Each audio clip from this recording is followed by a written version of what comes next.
Thank you for joining me here on Living Recovery. I'm Travis Whitaker. Thank you to my sponsor, Maple Mountain Recovery. Today's guest is my amazing friend, Kayla. Hey. Thank you so much for joining me. I appreciate it. Of course. Today we're going to talk a little bit about Kayla's story and, which is an amazing story. So tell me how this all began. I know we just talked about September 1st, 2 years sober, right? Mm-hmm. Okay. 2 years sober, yes. Let's start kind of from the beginning a little bit. Yeah. So I think my addiction started just like a lot of other people in addiction as a child, like kind of doing like the attention-seeking behaviors and like not feeling like you belong and like all these things, So I always felt like super alone going through that. I ended up getting married when I was 17. I went through sexual trauma at a very young age, like before, I maybe was like 5 years old the first time it happened, maybe younger. Wow. And that's something that my brain kind of blocked out for a while. Right. So that was kind of like the first trauma that like happened to me as a child. My mom was in prostitution. She still prostitutes today.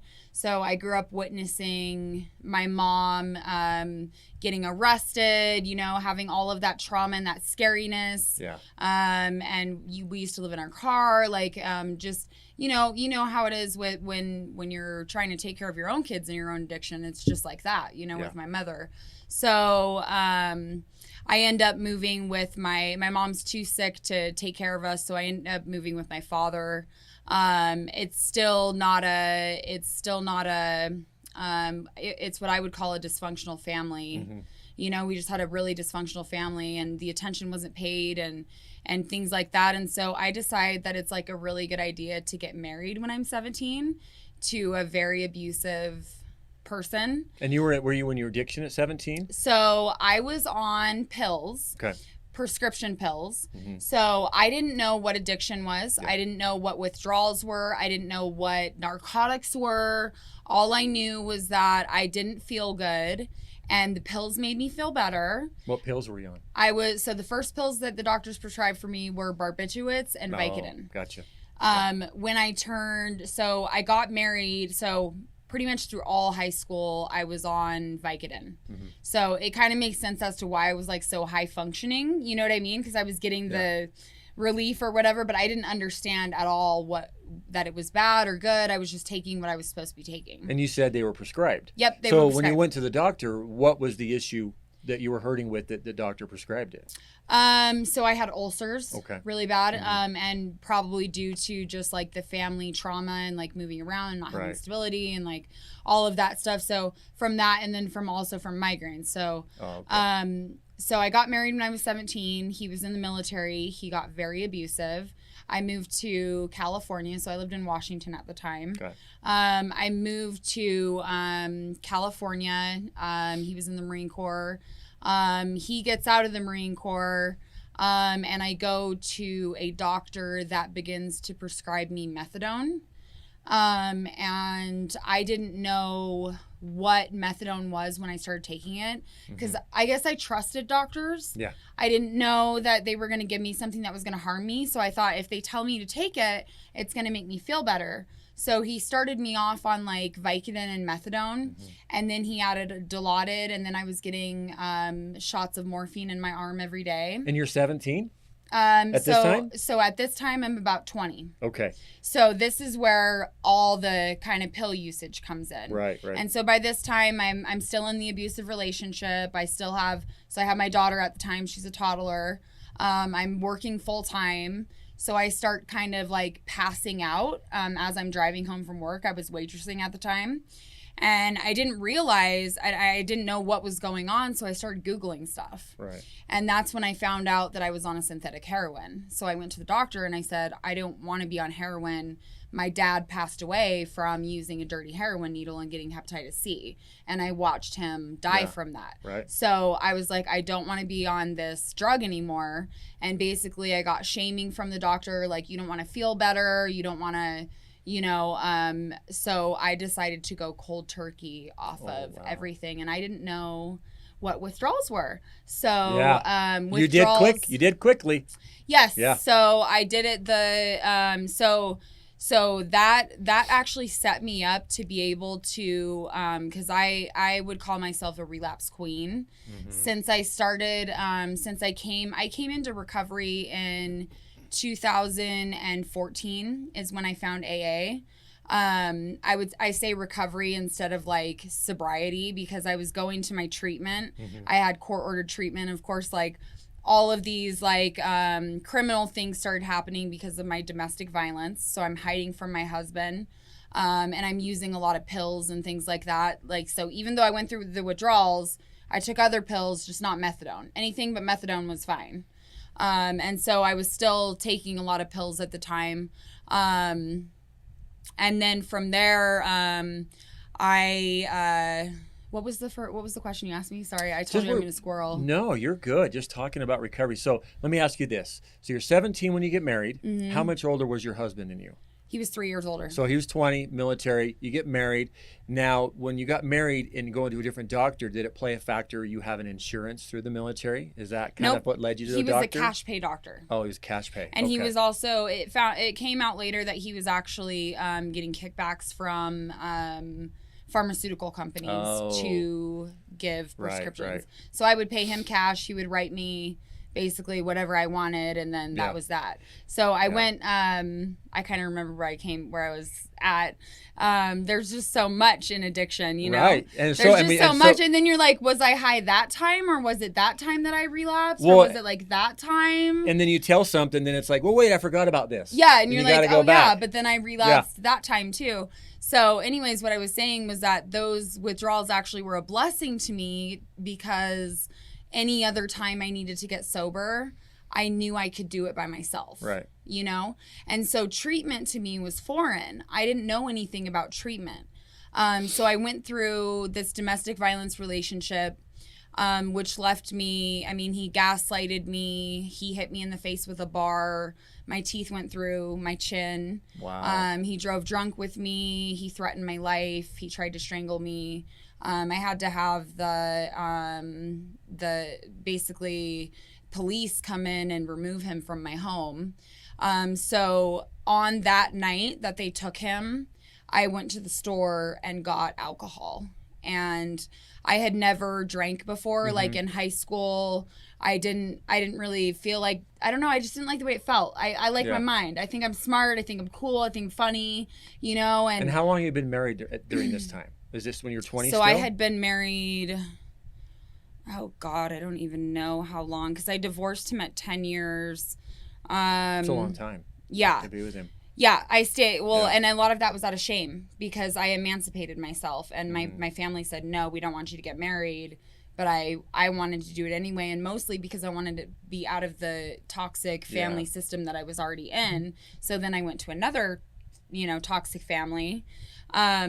And so, what was I saying about my husband? So, he had hit you with a metal bar. Right. So he had hit me with a metal bar. Yeah. I was saving him. I was saving people from getting in fights with him. It was just like constant like chaos and everything like that.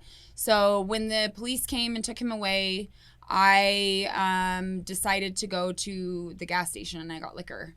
And is this when you're detoxing? Nope. So I'm off methadone. So you're off methadone. I'm off. Yep. So now it's just I'm trying to deal with this like monstrous man. So during that time, because you had mentioned that legal issues started coming into play, had you had any legal issues yet up to the alcohol? I didn't have any legal issues. Well, honestly, I didn't have any legal issues until I was hiding from my husband. Oh, okay. And then I needed money to provide for my daughter, so I started popping fake fraudulent prescriptions for drug dealers, selling them to the drug dealers, things like that. And that was based off of needing to survive because I had nowhere for my daughter to go or anything like that. And so my pill usage was very high. I was taking Oxy 30s at that time, and I was taking probably like, a handful at a time. Well, and also, I mean, you look where you're at in your life, you didn't have the upbringing to give you that support to really know how to take care of your daughter. No. So you're in a place where you're in an abusive relationship and you're just trying to survive. Yeah. You've got a daughter.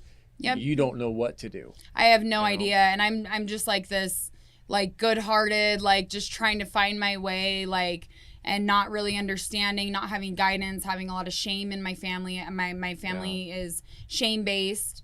And so being afraid to go to your family for help when you really need it, or being turned away when you do ask for help so you just don't go back, you know, and things like that. So so from there, what I want to make a point on is that the abuse that I experienced with my husband is what left me vulnerable to sex trafficking. So the gaslighting, the not believing my own mind, the withdrawal of love, the just pure undecency to another human being. Right. I mean, being sexually abused almost every day by my husband, not knowing who to trust, not knowing who to turn to, like having no one, you know, and just trying to figure it out. And so when in 2013, and I was not with my husband at the time, I was trying to like kind of get my life back together and like be a good mom, and like started like working at these bars, and was thinking like I'll make the quickest amount of money in the shortest amount of time so I could be with my daughter. Yeah. And that is where in Seattle where I became recruited into sex trafficking. Wow. How old were you? I was in my 20s, maybe like 25, 24, something like that. And so and there's a whole system to it where they kind of corner you. Mm-hmm. Different traffickers will corner you until you choose one of them. Oh, wow. And so like basically you choose or we'll choose for you. And that's what I experienced with meeting these men, is that, you know, they heard about this pretty girl that works at this bar that all these guys come and buy drinks from, and again, it's being like I'm being objectified, I'm being sexualized when I'm just trying to make an honest living for my family, try and be sober. I was using a lot of substances at that time, a lot of usually like pills, weed, alcohol, things like that. So the first day that I met my trafficker, he introduced me to meth. Oh, that is 25. You're right around 25. Yeah, right around 25, 2013. I can't do the math right now. You're good. But so he kept passing it to me. I turned it down, and eventually he got me to smoke meth, and that is where the control began. Gotcha. With sex trafficking. Let's pause for a minute. We are going to take a quick break, and we are going to come back and hear more of amazing Kayla and her story of recovery. Thank you. I am a business owner. I am a mother, a doctor. I am a student athlete, a lawyer. I'm a police officer. I'm your neighbor. I needed meth. Opioids. I needed coke. I needed alcohol. I needed opioids. I needed heroin. I needed help. Maple Mountain Recovery is here to help you with your healing and recovery. Call 801-499-9316 or visit us online at maplemountainrecovery.com.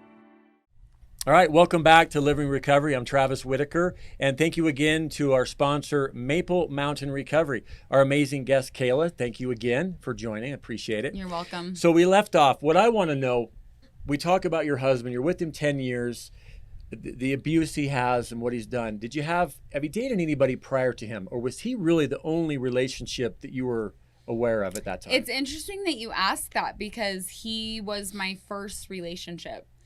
I had kind of like these little schoolgirl, like, will you go out with me? And then you never talk to him again. Right. You know, but he was my first relationship. I lost my virginity to him. He kind of taught me what a relationship looks like. So that's why when we talk about when you're working, what you said at a bar, right? Mm-hmm. And you start doing the, the sex trafficking, you didn't understand what a healthy relationship and what men were like. Or what love was. I didn't understand what love was, and I was so easily to be brainwashed, to have Stockholm syndrome, to believe this pimp. I was so easily vulnerable because no one taught me what real love, real unconditional love feels like. Well, your mom never had any healthy relationships. I never saw that from my dad, my mom. I never saw that from anyone. So in my recovery now, that's something that I look for is self-love. Like, am I loving myself right now by making this choice? you know? Yep. And so I try to really check my self-love, because that's really what left me vulnerable. And I'm not talking about the kids that are kidnapped and I mean, and I've had experiences like that too, where traffickers have tried to take me and things like that. I'm talking about like the women that are vulnerable, that are easily swayed by these men that prey on them. And you know, you talk about the self-love. Yeah. Because I think that's something that's big for all of us. Yep. You know, when we're using drugs and alcohol, I think that's one of the gateways, besides the trauma, Yep. you know, to kind of mask so you don't have to feel anymore. Yep. Like you were talking about in your teenage years, Yep. it made you feel better. When I went to treatment in 2009, I walked through the door and I was broken. Yeah. Personally. Yep. And I remember having to do mirror work. So I had to Oh do a yeah, lot. where you love yourself in the mirror. You're looking in the mirror and, you know, because I'm one of those where people would say, you're great, you're a great guy. And I'm like, are they talking to me? Yeah. Or Wait, they, what do you see? What? Really? And so I got assigned to do I love yous every night. I had to do 150 of them, and my roommate had to 150 every night and every morning. I love you, I love you, I love you in the mirror. And I think that it's a good way to even get in the habit. It might sound funny to a lot of people, but there's something that's missing, and we have to get back to the place that we love ourselves. Yep. So now you're at that place that you love yourself. Talk a little bit about what's going on in your life. Let's talk about your kids and your beautiful journey of recovery. Tell me where it started and how you came from Washington to Utah. All right. So first encounters in the rooms of the 12-step rooms was in 2014. Had a ton of relapses since then. Was basically trying to run away from my trafficker for a long time, or like plan a way out. I was planning to move to another city. Wow. I was planning to change my name. I was planning on like all of these things. I was just like, I'm just going to quietly go. I had already lived in a confidential shelter for 2 years. And so I decided to come to Utah because I had been to a treatment center here before. And there was a night that I was in a hotel, the Space Needle. I was staring at the Space Needle, and I got inspiration saying that I was being selfish, and that my kids miss their mom and they need their mom, and that I'm not a prostitute, and that I'm a goddess and a daughter of God, and I'm not I don't belong there, and that no man should be touching my body for any amount of money. So I called every number in my phone, and I ran on foot to the hospital. And from there, my church family kept me safe for a couple of days, kept me kind of in hiding. And then I came back, and I did not stop. My biggest motivator was I prayed almost every day to leave the space around me free for my kids. Yeah. And it was the hardest decision, and it took the hardest amount of faith to choose to move to another state and start a whole new life, and not have family, and not have, even though it's like dysfunctional, you still want to kind of like be around them. Right. Yeah. But to start this whole new thing and this whole new tribe and this whole new way of life, and it's so different than Seattle and, you know, all of these things. But I've had just blessing after blessing after blessing. And actually yesterday was the 1-year anniversary that I've had both my kids With you here. with me here. Wow. So That's I awesome. did, Good and for you. it was very hard for me. I left my she was 3 at the time, maybe 2 at the time, and I asked another woman, will you be her mother, because I'm sick and I'm gonna die if I don't get help. Right. And so to get my kids back was huge. What I do now in my daily life, my phone doesn't stop ringing off the hook, because I talk to a lot of survivors. I talk to people that have questions about trafficking, or about, you know, I've gotten calls from people in the hospital that are like, we have a girl, we think she's being trafficked. What should we do? Where should we go? Mm-hmm. So I'm kind of like this person that like points people in different directions. And that's kind of what my 501c3 that I would like to raise money for. And the way that I'm doing that right now is I sell awareness apparel called Don't Be Pimped. And it's interesting to be selling it in this area where there's such a church culture. Yeah. But it's been so much love has been shown through that. Some of the clothes are made by survivors from Cambodia. So a portion of the proceeds goes towards directly towards me helping survivors, or it goes into a fund that's going to help me open my 501c3. And my 501c3, what I would like to see, what I have seen here in Utah, is that I would like to join organizations. And I would like to put my survivor stamp of approval on, this is a safe place to go to treatment. This is a safe place to work out. This is a safe place to do yoga. Yeah. This is a trauma-informed hospital. And I just want to have money to... when you have been given nothing and someone asks more from you than you have to give, you want to give anything you have to other people. So I want that to be my 501c3. I want to help a survivor feel like they matter again. And I love the awareness that's being brought up about the sex trafficking. Yep. I think more now than ever, Yep. Is being brought up about it. It's all over the media. Yeah, because I didn't know a lot about it, Mhm. Prior to just the media. I think the last 6 months to a year, Mhm. it's just, there's a lot of information that's being brought out there.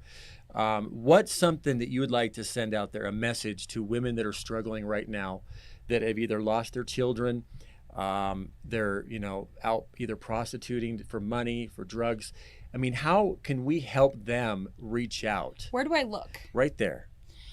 So what I would like to say is, do not ever give up. There will be times when you want to give up.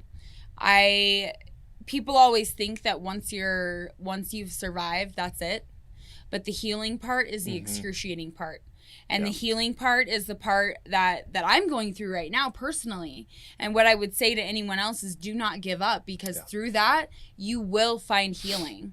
And I also want to offer up, right now, I have a website I'm working on. It's called renegadepassion.com. You can find my contact info on there, my real cell phone number and my email address. And if you are struggling, or you need somewhere to go, or you need someone to talk to, that is what I feel like, my higher power saved me for, was to pass that on to other women that need help. Yeah. So I want to ask a couple more questions. Okay. So we're going to go back a little bit. Okay. 10 years, you got divorced. Right. Does your ex-husband have anything to do with your children? No. Okay.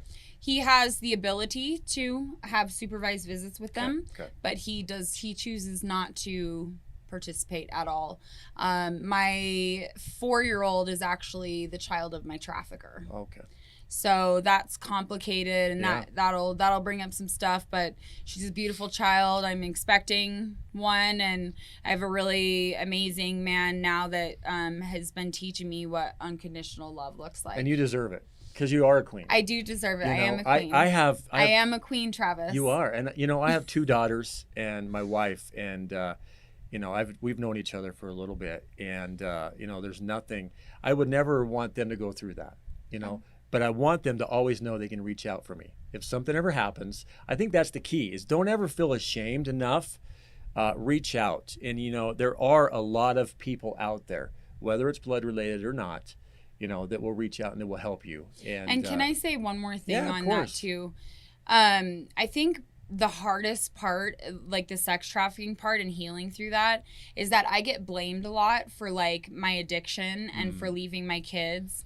And what I want to say is, don't ever, like, to the audience out there, don't ever feel bad for like giving your kids a healing place to be and being away from them so that you can get help. Well, if you don't help yourself, you can't help anybody else. You can't help your kids, and you can't. Know that. Yeah. So don't have shame from that, because that is the most unselfish thing that we as selfish addicts can do, is do for our kids, is get ourselves healthy and be the kind of parents that we were truly meant to be, and to spread the light that should be in the world. Well, when I was in my addiction, I was physically there, but I wasn't mentally, and I think that happens for a lot of us. So, as soon as we get sober, we think we've got to have our kids right there. Yep. When, you know what, they needed some time to heal. Yep. They need some time away from us Yep. while we take care of ourselves and then get back to them. Yep. And I'm also a big believer that myself anyways, I pass down some generational trauma. Mm-hmm. I want my kids to heal. So I offer everything that they need to heal. Mm-hmm. You know, what do you need? How can I help you? Because I used to always be, when there was a problem, how do I fix it? How do I fix it? Now I've had to learn to go, I'm here to support you. What do you need from me? Yeah. What can we do? What can I help you with? What do you need? Because I don't want them to pass that down to my grandkids. We're breaking generational curses. You know, We're breaking these generational things that, I mean, just the belief in like men will take care of you, or like you need to marry for money, or like that's a belief that has been passed down in my family. And the coolest thing is it gets to end with me. My kids don't care about money. They don't care about that kind of stuff. They care about family. I get to change those things, and that's the choice that I get today, is that I get to change those things, and I get to spread that, you know? Thank you so much for my guest today, Kayla. Thank you. It's been a pleasure. And yes, it has again, been. you are a queen, and Thank I'm you. I'm so proud of you. You're just doing amazing things. I really am. Again, thank you for joining us here at Living Recovery. Thank you, our sponsor, Maple Mountain Recovery. I'm Travis Whitaker. You guys have a great day.